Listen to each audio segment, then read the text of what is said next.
और चलिए एक बार फिर से हाजिर हैं हम पहाड़ की खबरें लेकर। मेरे साथ मेरे सहयोगी अनुपम मौजूद हैं और सबसे पहले पुष्कर सिंह धामी के आज के कार्यक्रम की बात आपको बताते हैं। सबसे पहले टेक्निकल एजेंसियों और साइंटिस्टों की हाई लेवल मीटिंग लेंगे मुख्यमंत्री।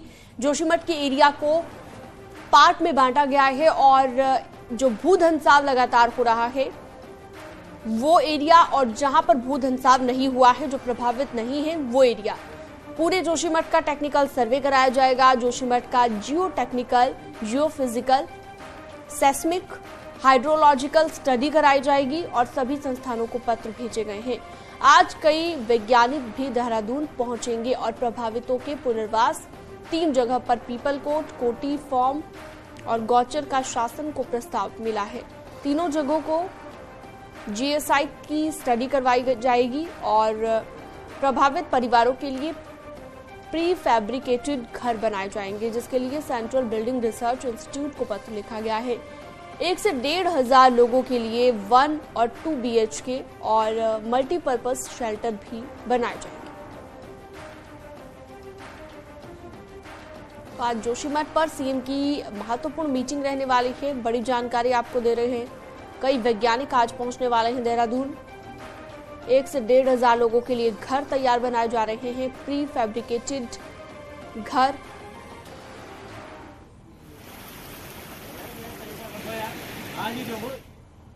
साथ ही अभी हमने सारे संस्थाओं से जो स्टडी होनी है टेक्निकल, चाहे जोशीमठ के अन्य एरियाज का भी अफेक्टेड एरिया, जोशीमठ में 2 पार्ट हो गया, एक जो अफेक्टेड है, एक जो अभी सेफ है। दोनों सबका एक काइंड ऑफ टेक्निकल स्टडी, उसमें कई तरह का स्टडी है, जियो टेक्निकल, जियो फिजिकल, सीस्मिक, हाइड्रोलॉजिकल। जो पानी निकल रहा है उसकी जानकारी हमें चाहिए, कहाँ से निकल रहा है, किस तरह से निकल रहा है। परमानेंट रिसेटलमेंट के लिए 3 जमीन का हमें प्रस्ताव भेजा गया, तीनों का जीएसआई से हम स्टडी करवा रहे हैं। साथ में जो घर बनने हैं, जो कि जल्दी बनाने पड़ेंगे हमें, तो हमने CBRI को भी कल बुलाया हुआ 1 बजे कि आप हमें डिजाइन दें, प्रीफैब का एक बढ़िया आवाज का एक डिजाइन, और उसकी स्ट्रेंथ का भी हमें पूरा स्पेसिफिकेशंस उपलब्ध करा दें। जोशीमठ भूधसाव पर एक्शन में है सरकार। आज जोशीमठ पहुंचेगी एनडीएमए की टीम, प्रभावित इलाके में जाएगी एनडीएमए की टीम। जोशीमठ के दौरे के बाद देहरादून पहुंचेगी टीम। देहरादून में सीएम पुष्कर धामी से भी मुलाकात करेगी। जल शक्ति मंत्रालय की 7 सदस्यीय टीम भी जोशीमठ पहुंचेगी। तो प्रभावित इलाके में जाएगी एनडीएमए की टीम। ये बड़ी खबर इस वक्त हम आपको बता रहे हैं। सीएम धामी से भी एनडीएमए की टीम मुलाकात करेगी।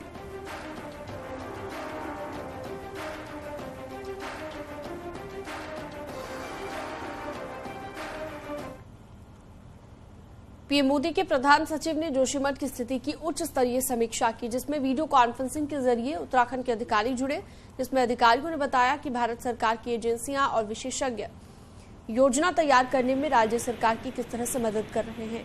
एनडीआरएफ की एक और टीम और एसडीआरएफ की 4 टीमें पहले से ही जोशीमठ पहुंच चुकी हैं। प्रभावित परिवारों को सुरक्षित जगहों पर पहुंचाया जा रहा है। सचिव, सीमा प्रबंधन और एनडीएमए के सदस्य आज जोशीमठ का दौरा करेंगे, स्थिति का जायजा लेंगे। मुख्य सचिव ने जोशीमठ से ही पीएमओ को जानकारी भी दी है।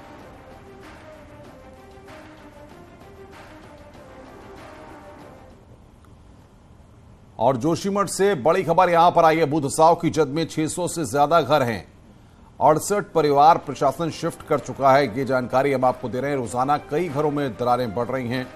एनटीपीसी विद्युत परियोजना से प्रभावित इलाकों में भी दरार आने लगी है। तपोवन, सेलंग गांव के इलाके भी प्रभावित होने लगे हैं। जोशीमठ की ही तरह यहां भी दिखने लगी दरार।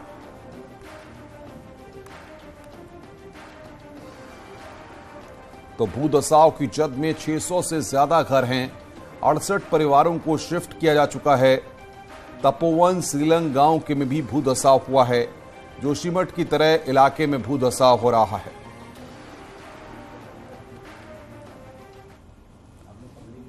जोशीमठ में भूधंसाव के बाद कर्णप्रयाग के घरों में भी दरारें देखने को मिल रही है। नगर पालिका के बहुगुणा नगर के 50 घरों में दरार आई है।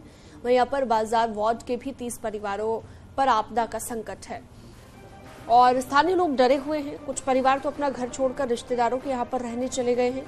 वहीं पीड़ित लोगों ने प्रदेश सरकार से मदद की गुहार लगाई।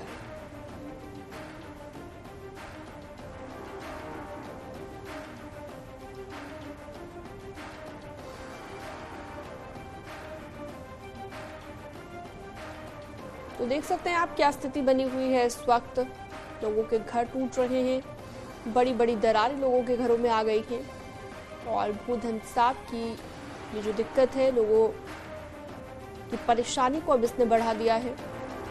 लोग दूसरी जगह शिफ्ट हो रहे हैं, लेकिन इस बीच आज एक हाई लेवल मीटिंग करने वाले हैं मुख्यमंत्री। क्या इस मीटिंग में रहता है, क्या इस मीटिंग के बाद कोई राहत लोगों को मिल पाती है?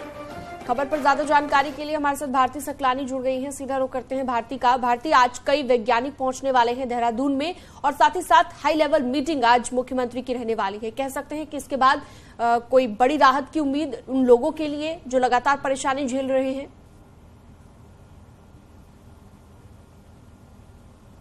देखिए, देहरादून में भी खास है दिन और जोशीमठ में भी खास है दिन, क्योंकि देहरादून में जहां एक तरफ हाई लेवल मीटिंग होगी, वहीं जोशीमठ में भी टीम पहुंचेगी और यहां पर भी वैज्ञानिक साइंटिस्ट ये पहुंचेंगे और जानने की कोशिश करेंगे कि आखिरकार क्या वजह है, क्यों ये भूधसाव हो रहा है। क्योंकि सबसे इंपॉर्टेंट अभी तक यही है कि ये समझ नहीं आ पा रहा है कि क्या वजह है इस भूधसाव की, और रोजाना जो दरारें पड़ रही है वो चिंता की लकीरें यहां पर बढ़ा रही है। क्योंकि सिर्फ एक इलाके में नहीं, अब ये देखने को मिल रहा है कि जो जोशीमठ के आसपास के इलाके हैं वो भी प्रभावित होने लगे हैं। 600 से ज्यादा घरों में दरारें देखने को मिल गई है और जैसा कि अभी आपने बताया कि कर्णप्रयाग के भी कुछ इलाकों में दरारें दिख रही हैं, तो ये चिंता का विषय यहां पर बनी हुई है। और ये भी इसमें एक खास बात है कि अब इसको लेकर राजनीति भी हो रही है। अगर हम बात करें जोशीमठ संघर्ष बचाओ संघर्ष समिति की, तो वो अपना आंदोलन तेज यहां पर कर रही है। इसके अलावा राजनीतिक दलों से जुड़े हुए लोग भी यहां पर पहुंच रहे हैं, वो भी अपनी अपनी बातें यहां पर रख रहे हैं। जो प्रभावित लोग हैं वो काफी गुस्से में है। कल हमने देखा किस तरीके से यहाँ प्रशासन की टीम का और लोगों ने घेराव किया, नाराजगी अपनी यहाँ पर जाहिर की है। तो यानी कि ये कहा जा सकता है कि जोशीमठ में इस वक्त जो संकट के बादल मंडरा रहे हैं उसको लेकर लोग भी परेशान हैं। राजनीतिक दलों से जुड़े हुए जो लोग हैं वो भी यहाँ पर पहुंच रहे हैं और वो भी अपनी अपनी तरह से यहाँ पर ये कह सकते हैं कि राजनीति कर रहे हैं। जो समितियां हैं इससे जुड़ी हुई वो यहाँ पर अपना आंदोलन तेज कर रही हैं। तो कुल मिलाकर ये कहा जा सकता है यहाँ पर कि एक तरफ जहां सबके सामने ये संकट है कि कैसे इसको बचाया जाए, जोशीमठ में जो लोग हैं, प्रभावित लोग हैं, उनके लिए क्या कुछ व्यवस्था यहाँ पर की जाए, तो वही दूसरी तरफ जो ये दरारें आ रही हैं रोजाना, ये चिंता का विषय बनी हुई है। भारत, लेकिन सबसे बड़ी बात यह कि एनडीएमए की टीमें और तमाम जो स्पेशलाइज्ड टीमें हैं ये आकर के वहां पर ग्राउंड की रियलिटीज को देखेंगी, उसके बाद एक प्रभावी रणनीति सरकार बनाने की बात कह रही है। ऐसे में तब तक लोगों के सामने रहने का, आशियाने का एक संकट है, उसके लिए क्या वैकल्पिक इंतजाम किए जा रहे हैं?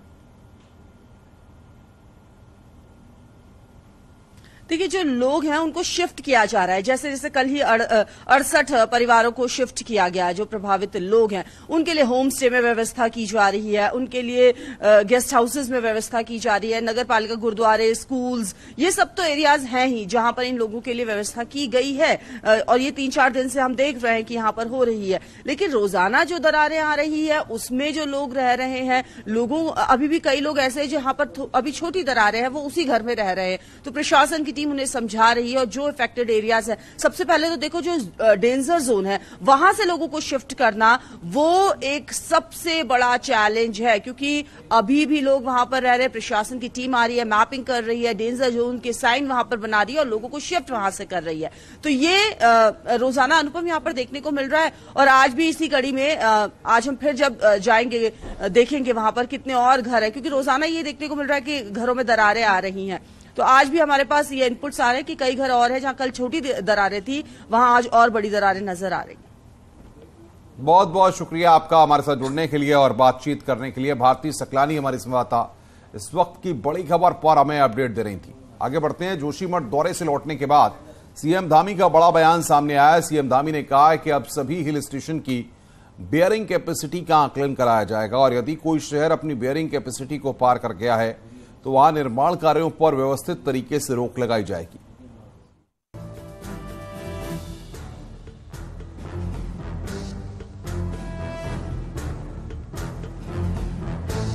जितने भी हमारे ऐसे शहर हैं जो पहाड़ों में हैं, रॉक पर हैं, पहाड़ों पर हैं, उनकी धारण क्षमता कितनी है, क्या वो अपनी धारण क्षमता पूर्ण तो नहीं कर चुके हैं अभी तक? और अगर धारण क्षमता पूर्ण कर चुके हैं तो निश्चित रूप से उस पर एक सुनियोजित तरीके से जिस प्रकार का व्यवस्थित एक रोक होती है वो व्यवस्थित रोक हम लगाने का काम करेंगे।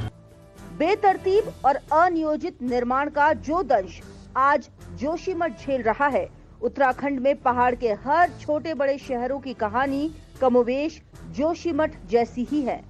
ऐसे में मांग उठने लगी है कि समय रहते कुछ गंभीर कदम उठा लिए जाने चाहिए।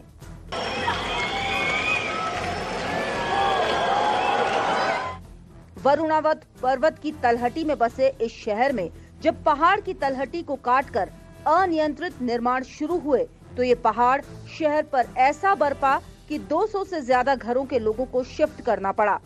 अब जोशीमठ भी उसी त्रासदी को दोहरा रहा है।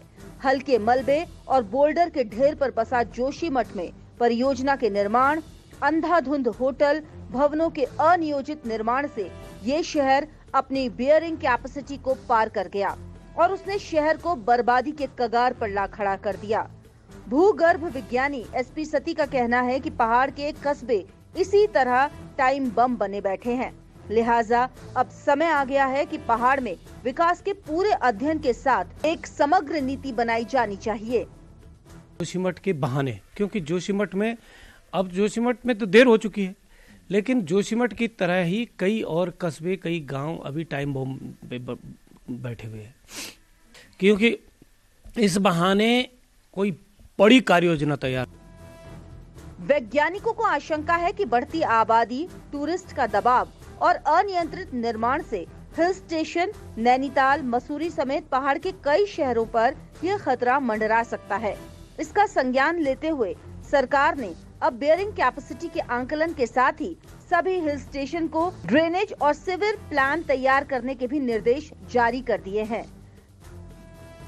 हिल सिटी को इरिगेशन डिपार्टमेंट को बोला हुआ है कि हिल सिटी को चूंकि प्रेशर बढ़ा है टूरिज्म के कारण भी, और उनको हम अवॉइड भी नहीं कर सकते।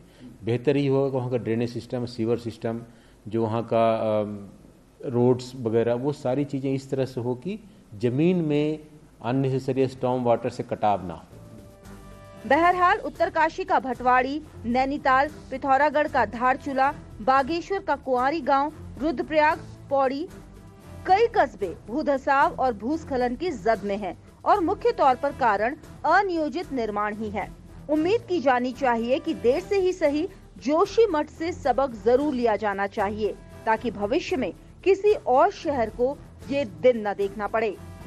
न्यूज़ 18 के लिए देहरादून से सुनील नवप्रभात की रिपोर्ट।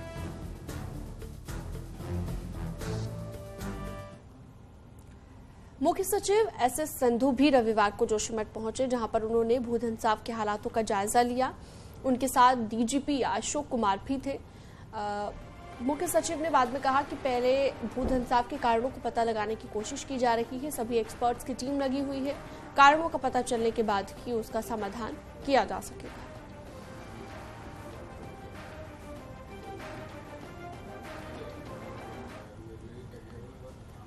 जोशीमठ में प्रभावितों ने प्रशासन का काफिला रोक लिया। मुख्य बाजार में काफिला रोका गया है। मनोहर बाग वार्ड को डेंजर जोन घोषित किया गया है। कई घरों को खाली कराया गया। व्यवस्था न होने से लोग नाराज दिखे और जोशीमठ की एसडीएम कुमकुम जोशी पर लोगों ने नाराजगी जताई है।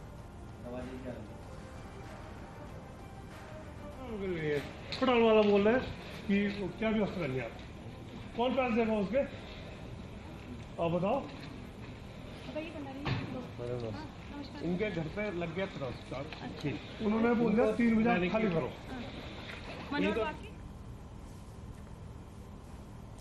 भले ही पूरा उत्तर भारत इन दिनों घने कोहरे की चपेट में हो, मगर उत्तराखंड के पहाड़ी इलाकों का मौसम दिल को छू रहा है। गुनगुनी धूप, बर्फ से पटी चोटियां और दिल को मोह लेने वाले नजारे देखते ही बन रहे हैं।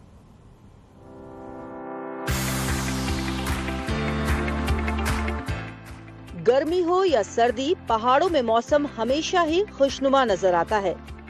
इन दिनों जहां पूरा उत्तर भारत घने कोहरे की चपेट में है, वहीं पहाड़ों में खिली धूप हर किसी को अपनी ओर खींच रही है। ऊंची चोटियों में हुई हल्की बर्फबारी के बाद तो नजारे देखते ही बन रहे हैं। बर्फ में लिपटी चोटियां कुछ ऐसा एहसास दिला रही हैं, जैसे पूरा पहाड़ संगमरमर से बना हो। पहाड़ की जलवायु और दिल्ली की जलवायु में धरती और आसमान की तरह ये देवभूमि है। यहाँ की जो चीजें महसूस की जा सकती है अभिव्यक्त नहीं की जा सकती। यहाँ तो हर चीज में शुद्धिकरण है। पहाड़ पे जा आने के बाद तो आयु में कम से कम 10 साल का अंतर पड़ जाएगा। सौंदर्य से लबरेज पहाड़ का मौसम जहां प्रकृति प्रेमियों को लुभा रहा है, वहीं पर्यटकों की तो जैसे चांदी हो गई है।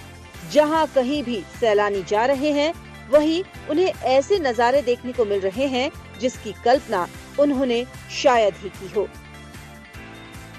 मैदानी इलाकों में लोग जहां इन दिनों खुलकर सांस भी नहीं ले पा रहे, वहीं पहाड़ों की साफ हवा हर किसी को अपनी तरफ बुला रही है। मौसम बहुत ही अद्भुत है और चमत्कार ये मौसम है। दिल्ली की जो वायु है उसमें इतना प्रदूषण और इतनी जहरीली हवाएं हैं। एक्चुअली बड़ा फ्रेश लग रहा है और इसके कारण मैं काफी एनर्जेटिक भी फील कर रही हूँ। देखने में सब कुछ क्लीन है, डस्ट वगैरह नहीं है, पोल्यूशन नहीं है, तो मुझे बहुत अच्छा लग रहा है। पहाड़ों में सुविधाएं भले ही कम हो, लेकिन प्रकृति ने यहाँ अपना खजाना कुछ इस कदर बिखेरा है कि उसके आगे सब कुछ बौना लगता है। अगर आप सोच रहे हैं कि हिल स्टेशन सिर्फ गर्मियों में लोगों को राहत पहुँचाते हैं, तो आप बिल्कुल गलत हैं। हाड़ कपाती ठंड हो या फिर चिलचिलाती धूप, पहाड़ का मौसम हर सीजन में लोगों को लुभाता ही है। न्यूज़ 18 के लिए अल्मोड़ा से किशन जोशी के साथ पिथौरागढ़ से विजय वर्धन उप्रेती की रिपोर्ट। सीमित संसाधनों के बावजूद उत्तराखंड की व्हीलचेयर क्रिकेट टीम ने उड़ीसा में कलिंगा ट्रॉफी जीतकर उत्तराखंड का मान बढ़ाया है। उन्होंने ये ट्रॉफी दिल्ली जैसी मजबूत संसाधनों से सुसज्जित व्हीलचेयर क्रिकेट टीम से मुकाबला करके हासिल की है। उड़ीसा में आयोजित 4 प्रांतों की व्हीलचेयर क्रिकेट प्रतियोगिता में दिल्ली को हराकर कलिंगा ट्रॉफी जीती है। इस टूर्नामेंट में उत्तराखंड के अलावा दिल्ली, उड़ीसा, केरल की टीम ने भी हिस्सा लिया था।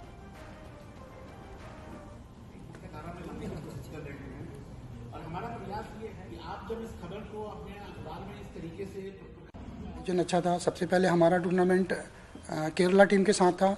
काफ़ी अच्छी टीम थी केरला और प्रॉपर सारी सुविधाएं उसके पास थी। शायद से उनकी गवर्नमेंट या उनके लोकल जो स्टार हैं उनको सपोर्ट करती होगी, क्योंकि प्रॉपर व्हीलचेयर उसी टीम के पास होती है जिन्हें सपोर्ट मिलता है अपने राज्य से या अपने स्टार लोकल के। उत्तरकाशी के बाड़ाहाट क्षेत्र के 26 साल की दिव्यांग प्रियंका को मदद की दरकार है। प्रियंका बचपन से ही विकलांग है। उसका बचपन से शारीरिक विकास नहीं होने के चलते उसका वजन 26 साल के बाद भी सिर्फ 4.5 किलो ही है। प्रियंका के सारे दांत भी टूट चुके हैं। पूरा शरीर बीमारी से ग्रसित है। यहां तक कि वो चल भी नहीं सकती। परिजनों की आर्थिक स्थिति भी अच्छी नहीं है, इसलिए परिजनों ने सरकार से मदद की गुहार लगाई। नाम बता नाम बता चलिए और नाम ही लोगों को वो तो मेरे वार्ड में है, इसलिए मैंने और ये बच्ची जन्म से ही पूरी रूप से विकलांग है और ये चल भी नहीं सकती बिल्कुल। और माँ बाप भी इसके आर्थिक रूप से बहुत ही ज्यादा बिल्कुल दयनीय स्थिति है, कोई संभालने वाला नहीं है। तो हम लोग चाहते हैं कि पूरी इनको मदद मिल जाए किसी भी प्रकार की, अपने आप भी पल जाए और बच्चों को भी पाल लें। तो ये कर जब खाने पीने को कुछ नहीं है घर में, तो परेशानी होती है। उत्तरकाशी में शनिवार सुबह केदारनाथ घाट के पास एक शख्स साहब सिंह ने भागीरथी नदी में कूद कर अपनी जान देने की कोशिश की थी, जिसका अब सीसीटीवी भी सामने आया है, जिसमें देखा जा सकता है कि शख्स केदार घाट होते हुए नदी किनारे गया और नदी में कूद गया। 58 साल का साहब सिंह पीडब्ल्यूडी की कॉलोनी में रहता था और टिहरी गढ़वाल के ओखला लंबगांव का रहने वाला बताया जा रहा है। एसडीआरएफ द्वारा सर्च अभियान चलाया जा रहा है।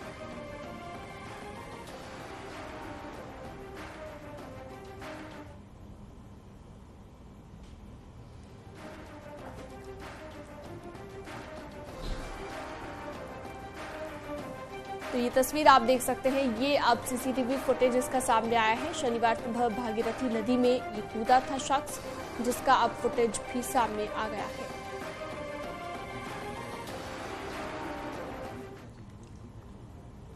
आगे बढ़ते हैं। अंकिता हत्याकांड मामले के बाद प्रदेश में स्पेशल रिपोर्ट केस व्यवस्था बदलाव होने जा रहा है और अब जघन्य अपराधों की एसआर केस फाइल को कैटेगरी की 2 की कैटेगरी में रखा जाएगा, जिसमें एक रेड फ्लैग कैटेगरी का सुपरविजन जिले के कप्तान करेंगे। साथ ही डबल रेड फ्लैग कैटेगरी पर जवाबदेही एडीजी रैंक के अधिकारियों की होगी। इससे आने वाले समय में अपराधों के खुलासे और पीड़ित को सही से न्याय मिल पाएगा।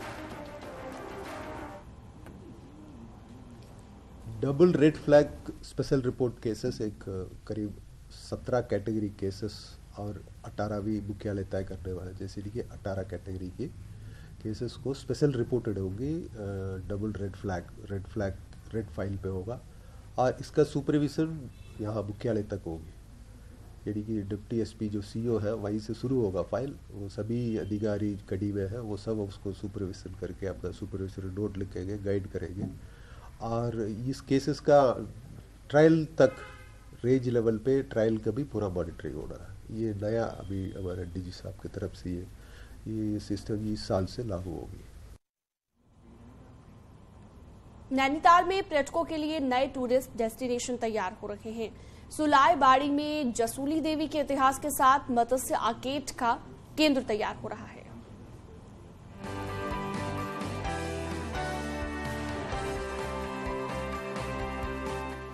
नैनीताल का सुयाल बाड़ी अब पर्यटन के नक्शे में एक नया केंद्र बनने जा रहा है। 13 जिले 13 डेस्टिनेशन में जसूली देवी धर्मशाला को तैयार किया गया, जिसे कम्युनिटी टूरिज्म के साथ जोड़ा जा रहा है।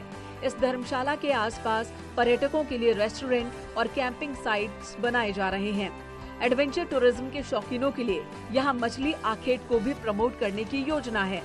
वहाँ पे कम्युनिटी टूरिज्म को प्रमोट करने के लिए वहाँ पे हम लोग एंगलिंग कैंप्स वगैरह बना रहे हैं और कोल्ड वाटर फिशरीज के साथ मिलके उसमें हम लोगों ने भी कुछ दिन पहले भी महाशेर के बीजों को इंट्रोड्यूस किया था, ताकि वहाँ पे एंगलिंग जो है मत्स्य आर्केड जिसको आप बोलते हैं, तो उसकी एक्टिविटीज बढ़े। दरअसल जसूली देवी ने नेपाल के साथ कुमाऊं, गढ़वाल, चारधाम और कैलाश मानसरोवर यात्रा रूट पर 300 से ज्यादा धर्मशालाओं का निर्माण कराया था। 150 सालों तक इन धर्मशालाओं का उपयोग लाखों लोगों ने यात्रा के दौरान किया। ये पर्यटन सर्किट अल्मोड़ा नैनीताल हाईवे पर तैयार हो रहा है। वहीं स्थानीय लोगों की मांग है कि पहाड़ की जड़ी बूटी से लेकर उत्पादों का भी ये केंद्र बने।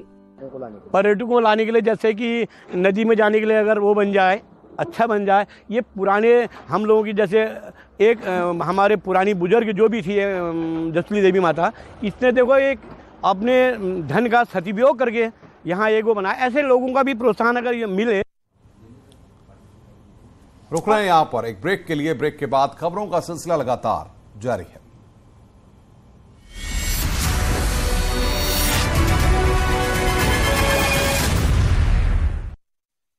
के पास हादसा